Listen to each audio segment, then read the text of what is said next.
Écoutez, au moins 25% des gens présents dans ce studio, je pense, aiment la poutine. Enfin, j'espère en tout cas convaincre les autres, les sceptiques et les indécis de me rejoindre dans ce camp. Alors c'est vrai que pour un Belge, défendre la poutine, qui est une manière de présenter ou de proposer la frite différemment, c'est peut-être un petit peu difficile, il y a des concessions à faire.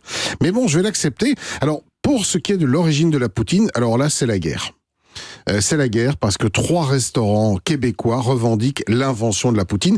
Et autant vous dire civile québécoise, il n'y a pas d'autres pays qui revendiquent. C'est québécois et on peut même dire qu'aujourd'hui c'est l'un des grands emblèmes de la gastronomie québécoise parce que la poutine c'est aussi beaucoup, on va dire, chiquisé entre guillemets. Il y a des grands chefs qui se sont intéressés à la poutine, qui l'ont réadapté et les Québécois qui ont eu honte pendant longtemps de leur poutine parce que c'était un truc un peu lourd, un peu gras, un peu populaire. Aujourd'hui, en sont extrêmement fiers et autant vous dire que celui qui a effectivement inventé la poutine, il mérite très certainement d'avoir sa statue à Québec. Alors, il y a 3 restaurants, je disais, qui revendiquent l'invention de la poutine. Il y a le Roi Giuseppe à Drummondville. Alors, lui, dans les années 50, dans son premier restaurant, Jean-Paul Roy, il avait un restaurant qui s'appelait Roi de la patate, ça s'invente pas. Alors, il servait des frites accompagnées d'une sauce brune et certains clients réclamaient en plus du fromage.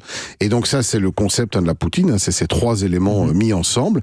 Et lorsqu'il rachète donc le Giuseppe, il met cette recette à la carte et lui choisit un nom. Alors il dit qu'il était inspiré par un de ses cuisiniers qu'on surnommait Tipout, et Tipout faisait de la poutine. Voilà, ça c'est une des... ça viendrait de là. Ouais, ça c'est une des idées. Alors, un peu plus loin, une cinquantaine de kilomètres de là, il y a le Café Idéal à Warwick, qui prétend que c'est un client qui, lui, dans les années 50, avait demandé que soient mélangés dans un même sac les 3 ingrédients, les frites, le fromage et la sauce. Tout ça, ce serait évidemment mélangé ensemble.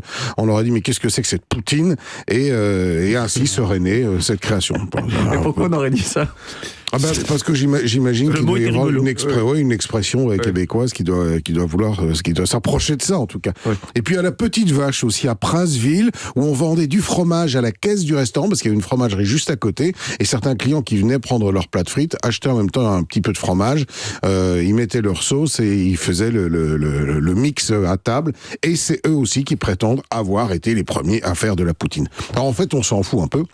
Parce que la réalité, c'est que la poutine, on peut la préparer, on va la manger, on va la déguster. Et je vais donc vous donner la recette de la poutine que vous allez pouvoir faire chez vous. Alors, donc, 3 ingrédients composent la poutine.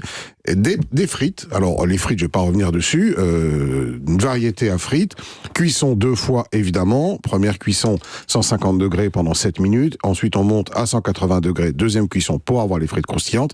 Ça, c'est fait. Alors, il faut du fromage. Le cheddar est le fromage traditionnel de la poutine, qu'on va émietter et friter.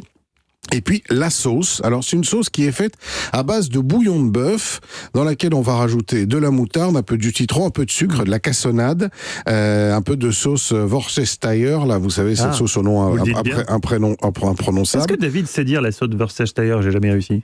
Worcestershire. C'est Worcestershire. Si c'est Worcestershire, c'est Worcestershire. C'est ça.